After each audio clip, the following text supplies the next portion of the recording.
everybody, and welcome to this week's Wednesday Words. My name's Debs Barrett from Adapt Counselling, and I'm delighted to be with you today, this Wednesday, the 6th of August 2025. And this week's topic is going to be regarding stress. Now, I want to introduce you to my favourite mental health advocate and podcaster. He's a medical doctor and his name is Dr. Alex George. And Dr. Alex George has a couple of books out now, but my favourite one is this one he wrote on mental health, all different aspects of mental health. And this is called The Mind Manual. And in this mind manual, of course, he has a chapter about stress. And the chapter is where I got my title for today. It's called Stress is the Enemy. And it is so true. He says that chronic stress wreaks havoc on the body in terms of physical and mental health. And he asks us to release the idea that stress creates success, because it certainly does not. Stress can affect us in so many different ways and impact upon not only us, but on our families as well. And this is something we absolutely do not want to have occurring. In my counselling for Adapt, I see many different clients who are experiencing different levels of stress, quite often very, very severe. And stress can be caused by many different aspects in life. Sometimes it's called reactive stress. It's a reaction we get to something that is occurring that very often we don't have any control of. And so therefore we need to find ways to manage our reaction.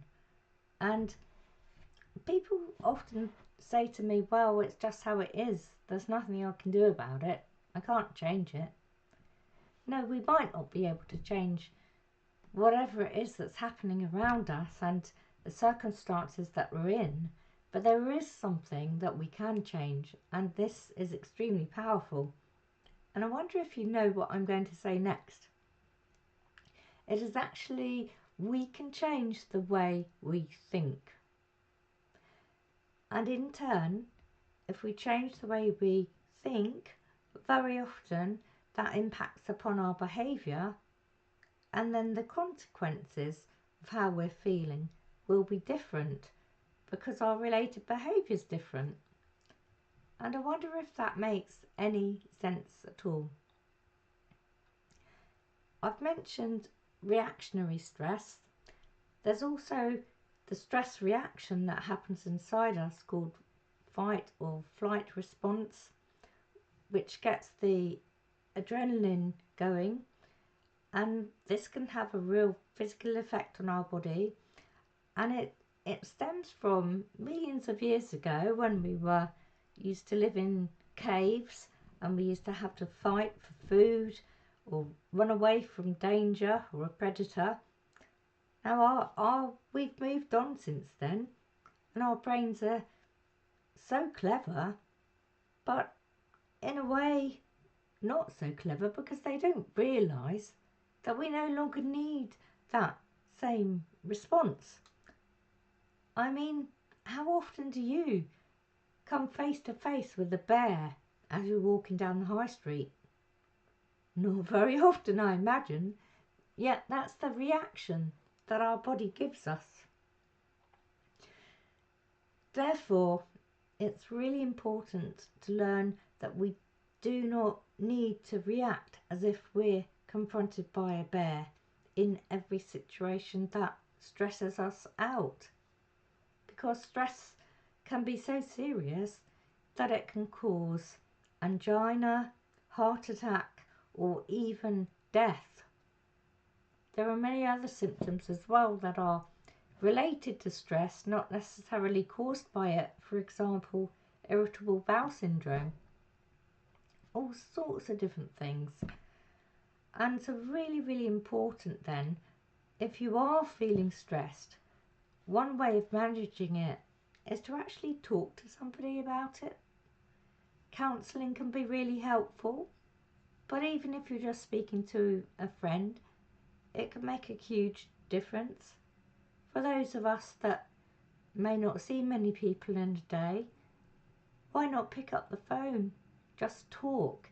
That in itself is a great stress reliever and so important.